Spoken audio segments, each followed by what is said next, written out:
আন্তর্জাতিক ক্রিকেট থেকে অবসরের ঘোষণা দিলেন নিউজিল্যান্ডের সাবেক অধিনায়ক কেইন উইলিয়ামসন। এই ঘোষণার মধ্য দিয়ে তার ১৬ বছরের বর্ণিল আন্তর্জাতিক ক্যারিয়ারের অবসান ঘটল। নিউজিল্যান্ডের হয়ে ৩ সংস্করণ মিলিয়ে ৩৭৮টি ম্যাচ খেলেছেন এই ব্যাটসম্যান। নিউজিল্যান্ডের সর্বোচ্চ রান সংগ্রাহকও তিনি। ৩ সংস্করণে তার সংগ্রহ ১৯,৩৪৬ রান, করেছেন ৪৮টি সেঞ্চুরি এবং ৬টি ডাবল সেঞ্চুরি। ২০১৬ থেকে ২০২৪ সাল পর্যন্ত নিউজিল্যান্ডকে ৩ সংস্করণে নেতৃত্ব দিয়েছেন উইলিয়ামসন। তার অধীনে নিউজিল্যান্ড ২টি আইসিসি বিশ্বকাপ ফাইনাল খেলেছে। ২০২১ সালে আইসিসি বিশ্ব টেস্ট চ্যাম্পিয়নশিপের শিরোপাও জিতেছে। টি-২০ থেকে অবসর উইলিয়ামসন গত নভেম্বরেই নিয়েছিলেন।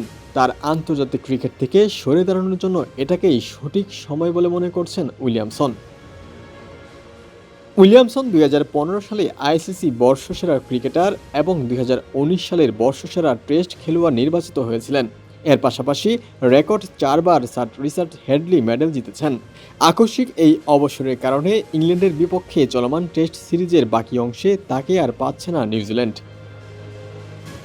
ডেস্ক রিপোর্ট, সমকাল।